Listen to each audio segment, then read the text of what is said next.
মানুষের জীবনটা কত অদ্ভুত, তাই না? আজকে এই জায়গায় তো কাল ওই জায়গায়। এই তো কয়েকদিন আগেও ছিলাম ঢাকায়, নিজের ছোট্টখাট্টো সাজানো একটা ঘর। সেই ঘরটা ছেড়ে আমি এখন কিনা খুলনায়। এখানে কিছুই নেই, অ্যাডজাস্ট করে নিচ্ছি কিছুদিনের জন্য।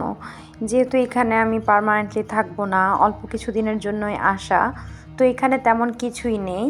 শুধু ঘুমানোর জন্য তোশক আর খাওয়ার দাওয়ার কিংবা রান্নাবান্না করার জন্য টুকটাক পাতিল, এই তো। পুরো বাসায় খালি, যেখানে আসলে ভাবতেই কেমন লাগে যে পুরোটা বাসায় কোনো ফার্নিচার নেই, একদম খালি। তো যাই হোক, চলো শুরু থেকে শুরু করি। কেমন আছো তোমরা সবাই? এই তো খুলনায় যাওয়ার পূর্ব প্রস্তুতি চলছে আমার হাজব্যান্ড বেশ কিছুদিন ধরে খুলনায়, আর আমি আমার ছেলেকে নিয়েছিলাম ঢাকায়। তা আমি ভাবছিলাম যে কম সময়ের মধ্যে দ্রুত কি জিনিস রেডি করা যায় যেটা তারও ভালো লাগবে। আমি চিন্তা করলাম যে পুডিং বানিয়ে ফেলি। তো যদিও পুডিংটা আমার জার্নি করার সময় ভেঙে গিয়েছিল, কিন্তু সেই পুডিংটা পছন্দ করে, আর আমার বেবিও পুডিংটা খুব পছন্দ করে। পুডিং বানানোর প্রস্তুতি শেষ। এখন আমি ভাবছিলাম যে আর কি নেওয়া যায় ওর জন্য, যেহেতু আমি বেশ অনেক দিন পর যাচ্ছি।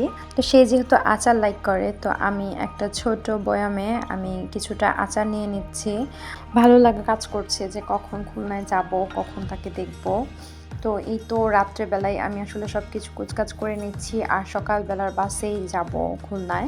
এই ভিডিওটা অনেক দিন আগেরই, সময়ের স্বল্পতার কারণে আমি তোমাদের সাথে শেয়ার করতে পারিনি। তোমরা কে কেমন করো বলো তো?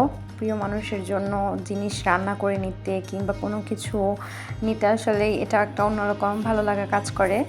আমার আম্মু একটু আগ পর্যন্ত রান্নাবান্না করছিল, সে 10টা-11টা পর্যন্ত রান্নাবান্না করেছে, আবার সেই ভোর 4টায় উঠে বাকি রান্নাগুলো সেরে আমাকে সব কিছু আসলে বক্স ভরে ভরে দিয়ে দিয়েছিল।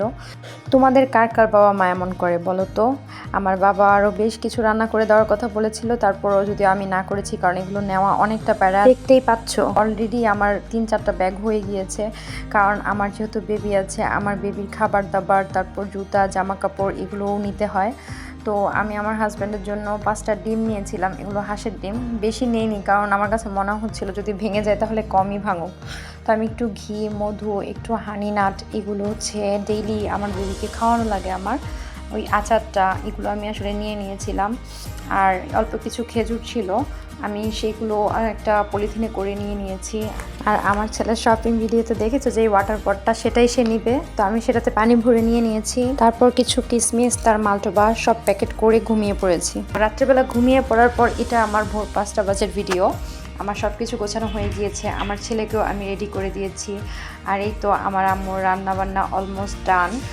সে কিছু চিংড়ি মাছ ভুনা করে নিয়েছিল, আর ইলিশ মাছটা এই ভোর 5টা বাজে ভেজে দিচ্ছিল। আমার পুডিংটাও হয়ে গিয়েছে, দেখলাম একটু গরুর গোস্ত ভুনা করেছে। আর আমার আম্মু আমাদের জন্য ভুনা খিচুড়ি রান্না করেছিল। এই খিচুড়িটা এতই বেশি মজা হয়েছিল, বাবা মারা বোধ হয় এমনই হয়। আর শীতকাল হওয়াতে আমার খুব বেশি প্যারা খেতে হয়নি। খিচুড়িটা ভালো তো ছিল, আমি 2-3 বেলা পর্যন্ত খিচুড়িটা খেয়েছি।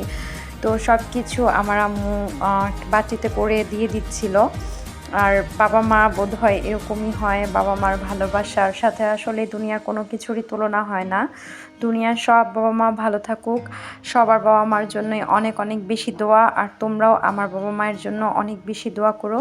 সবাই সবার পরিবার নিয়ে ভালো থেকো, এই কামনায় আজকে এই পর্যন্তই।